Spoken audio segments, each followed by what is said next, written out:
Hello everyone, and welcome to my BNB CBS Gossip 24 channel. Luna's final letter arrives not with ceremony but with devastating quiet, slipped beneath the weight of everyday routine like a blade hidden in silk, and when Finn opens it he has no idea that the world he believes in is already collapsing, that every memory he trusted is about to fracture under the unbearable gravity of the truth she was forced to bury, because the letter does not merely explain, it dismantles, sentence by sentence, breath by breath, revealing that everything Finn thought he understood about love, loyalty, and identity was built on a lie so carefully maintained that even he, a man trained to see what others miss, never questioned the shadows around him. Luna writes not in anger but in aching clarity, her words trembling with the knowledge that this is the last time she will be heard, that this confession is both an apology and an act of survival, and she begins by telling him he deserved the truth long before now, deserved it before choices were made for him.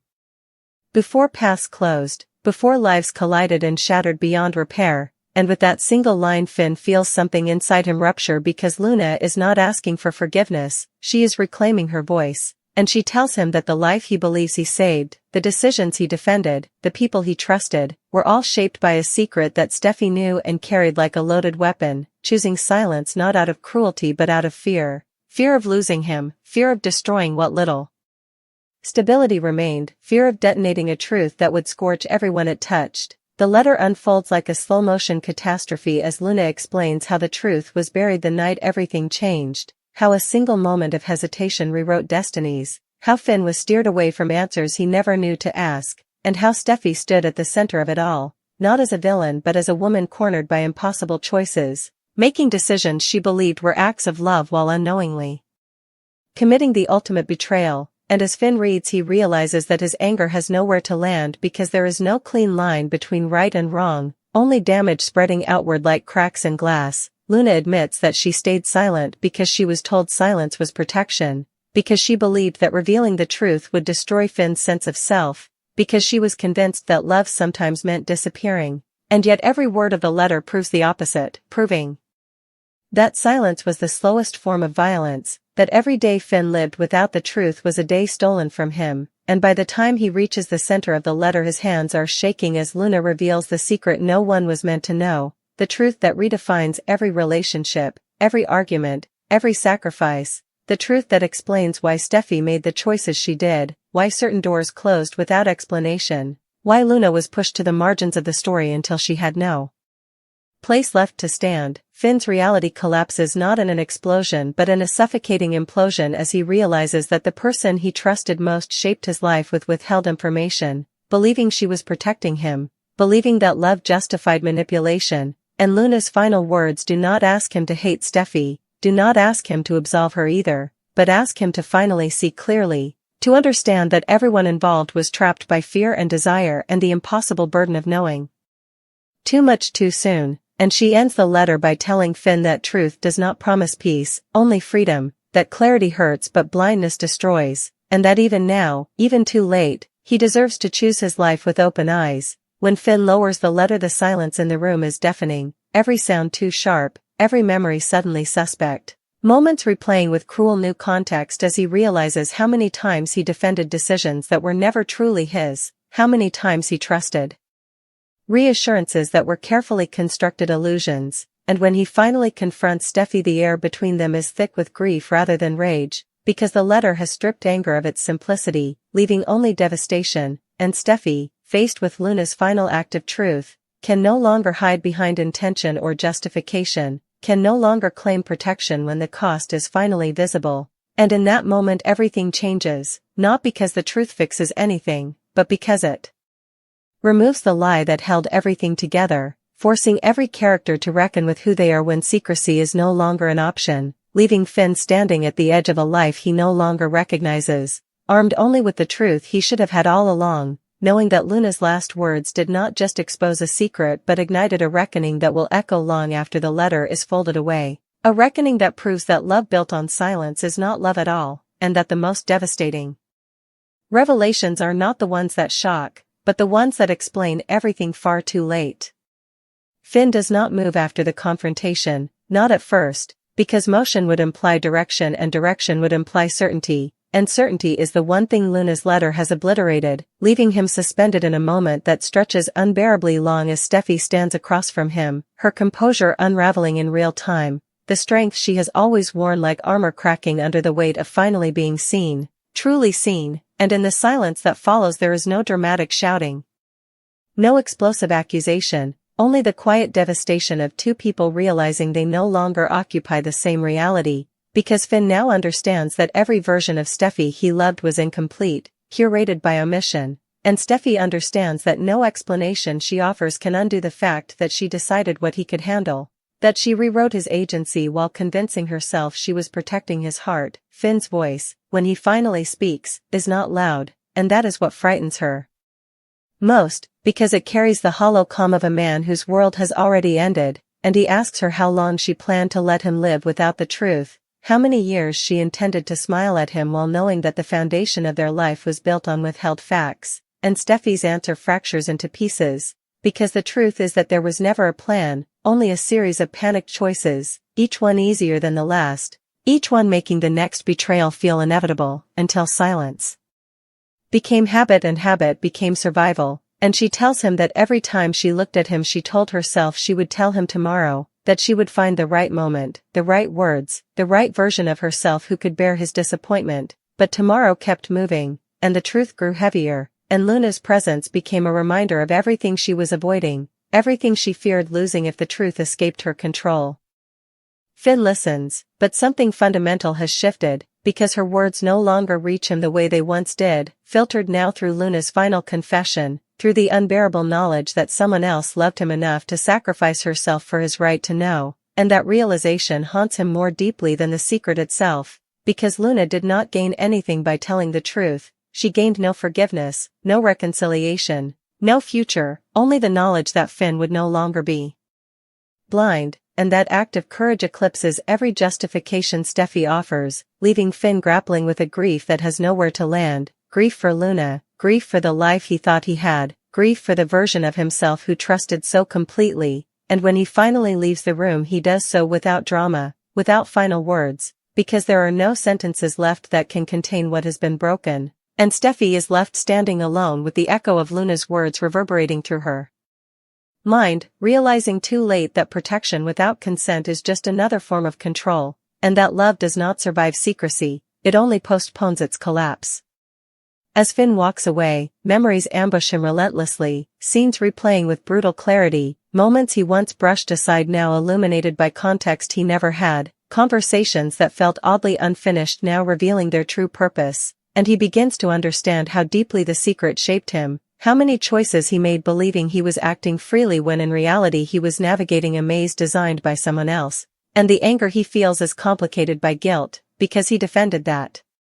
maze, he argued for it, he became complicit in his own deception without ever knowing it existed, and that realization leaves him questioning not just his relationships but his identity, wondering how much of who he is was built on information he was denied, and whether the man standing here now is the same man who existed before he opened Luna's letter. He finds himself drawn back to memories of Luna, not the tragedy of her final act, but the quiet moments he overlooked, the restraint in her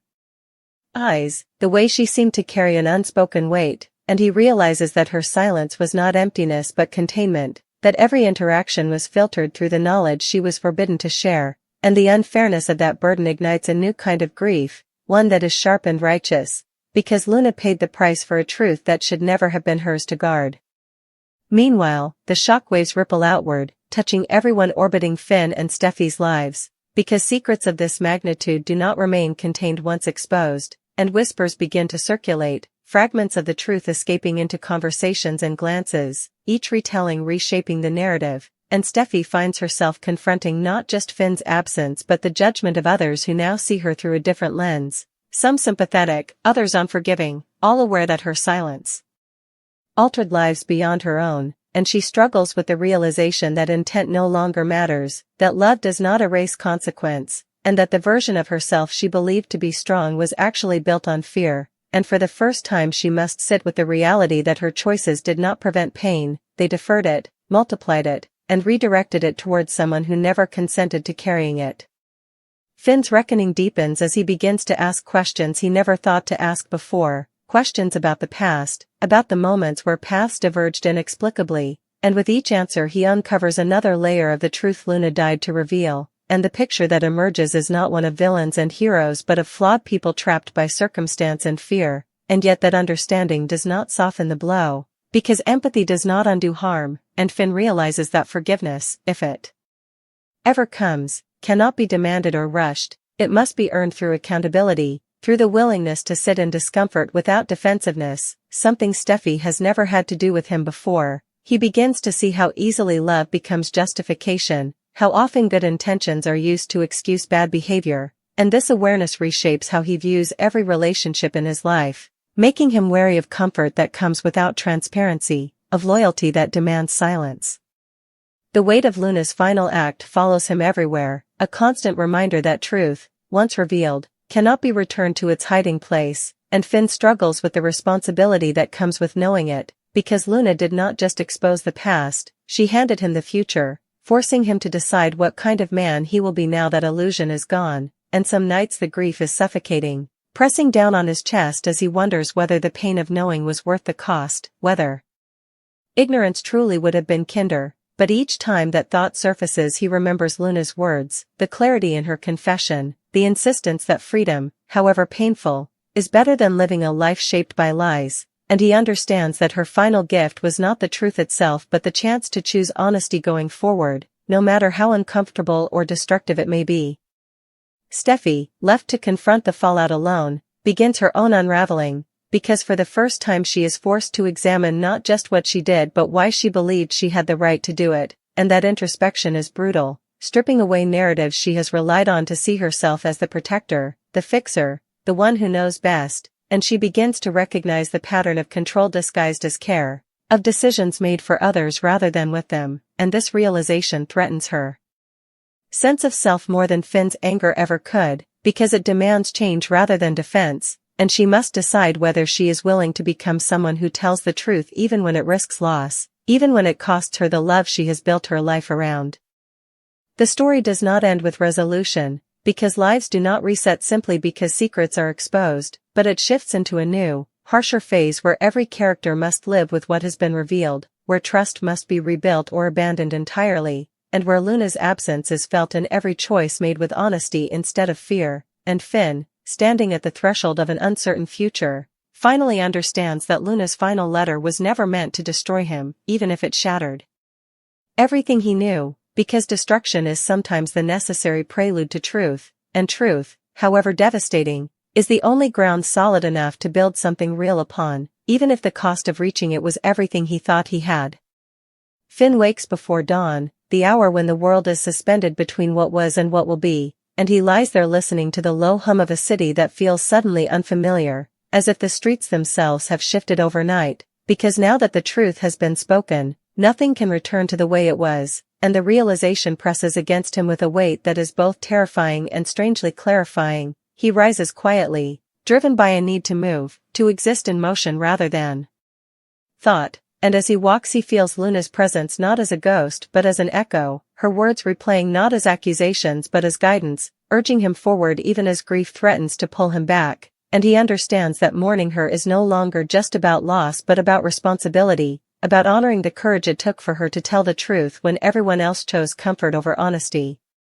Days pass, but time behaves unpredictably, stretching and compressing without warning, and Finn discovers that truth has a strange gravity, drawing people toward him who were once content to remain distant, each carrying fragments of the past they now feel compelled to share, stories that complicate rather than simplify, revealing how many lives were quietly altered by decisions made behind closed doors. And Finn listens because listening is the least he can do, because he knows now what it costs to be unheard, and with each conversation he gains clarity not just about what happened but about how easily people convince themselves that silence is kindness, how often fear masquerades as love. He finds himself returning to places he once avoided, spaces tied to memories he thought were resolved, and standing in those locations with new awareness is disorienting, like revisiting a childhood home after learning a family secret that reframes every holiday, every argument, every silence at the dinner table, and he realizes that the truth has not rewritten history but illuminated it, exposing patterns he can no longer ignore, and that knowledge sharpens his resolve, because he understands. Now that healing does not come from forgetting but from integrating, from allowing the full story to exist even when it hurts. Steffy, meanwhile, exists in a parallel unraveling, her days filled with a quiet reckoning that no one can witness for her, and she begins to see the cost of her choices not in dramatic confrontations but in the subtle ways people hold themselves differently around her, the hesitation in conversations, the absence of automatic trust, and she realizes that reputation is not lost in a single moment but eroded by understanding, and that the image she cultivated of strength and decisiveness now carries a shadow she cannot outrun, because those same traits enabled her to believe she knew what was best for others, and facing that truth demands a humility she has never practiced. She revisits the moments where she chose silence, replaying them with painful clarity, recognizing how often she ignored the voice inside her urging honesty, how she framed her fear as responsibility, and this self-awareness is excruciating because it strips away the comfort of self-justification, leaving only accountability. And she understands now that regret is not just about wishing things were different but about accepting that they cannot be undone, that the damage is real and permanent. And that forgiveness, if it ever arrives, will not absolve her of the need to change. Finn's nights are the hardest, because the quiet invites reflection, and reflection invites grief, and he wrestles with conflicting emotions that refuse to resolve into something manageable, anger that flares unexpectedly, sorrow that settles like a heavy fog, moments of clarity followed by waves of doubt, and he begins to understand that healing is not linear, that progress does not mean feeling better every day but learning to carry pain without letting it dictate every choice, and in those moments he clings to Luna's insistence on truth as a compass, reminding himself that discomfort is not danger, that honesty may hurt but deception corrodes. He starts making deliberate choices rooted in transparency, small acts at first, conversations where he resists the urge to soften reality for the sake of harmony, moments where he names what he feels even when it risks conflict, and these choices feel radical because they challenge patterns he has lived within for years, and yet each honest exchange feels like reclaiming a piece of himself that was quietly surrendered over time, and he recognizes that the man he is becoming is shaped not just by what he knows now but by how he chooses to live with that knowledge. The ripple effects continue to expand, touching relationships that once seemed stable, exposing fissures that were hidden beneath politeness and routine, and some connections do not survive this new insistence on truth, collapsing under the weight of conversations they were never built to withstand, and Finn mourns those losses too, because endings are still endings even when they are necessary, but he also experiences a surprising sense of relief, realizing that proximity without honesty is a hollow form of companionship, and that fewer, truer connections are worth more than many shallow ones.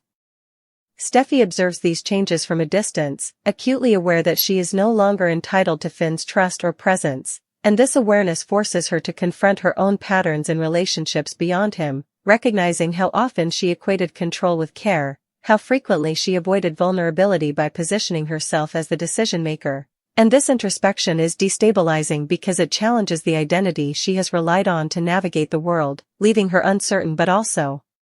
for the first time, open to transformation, because she understands that growth begins where certainty ends. She seeks accountability rather than absolution, initiating difficult conversations without expecting forgiveness, naming her failures without qualification, and these efforts are met with mixed responses, some acknowledging her honesty, others unwilling to engage, and she learns to accept that outcomes are not hers to dictate, that making amends does not guarantee reconciliation, and this acceptance is perhaps the most difficult lesson of all, because it requires surrendering control over how her story is received, allowing others to define their own boundaries. Finn, confronted with the weight of Luna's legacy, begins to think about how stories are told and who gets to tell them, realizing that truth is often fragmented, shaped by perspective and power, and he becomes determined to ensure that Luna's voice is not reduced to a footnote or a catalyst for drama, but honored as an act of agency, and he shares her words not to sensationalize them but to remind others of the cost of silence, framing her letter not as an indictment but as a plea for honesty. And in doing so he feels a sense of purpose emerging from the wreckage, a reason to move forward rather than remain suspended in grief. There are moments, however, when the weight feels unbearable, When Finn questions whether any of this rebuilding is worth the loss, whether the clarity he now possesses justifies the pain that accompanies it, and in those moments he allows himself to grieve without restraint, recognizing that strength does not require constant composure, that vulnerability is not a weakness but a response to profound change, and he learns to sit with sorrow rather than fleeing from it, understanding that healing requires presence, not avoidance. The future remains uncertain, a landscape without familiar markers, but Finn begins to find comfort in that uncertainty, because it represents possibility rather than deception, and he realizes that a life built on truth may be more fragile but also more resilient, capable of adapting rather than collapsing when challenged, and this realization anchors him as he takes tentative steps toward a new chapter, one defined not by the absence of pain but by the presence of choice. Steffy, too, stands at a threshold, aware that redemption is not a destination but a process, one that demands consistency and courage, and she commits to living differently, to asking rather than deciding, to listening rather than assuming, and while she knows that some losses are permanent, she also understands that change has intrinsic value, that becoming more honest is worthwhile even if it does not restore what was lost.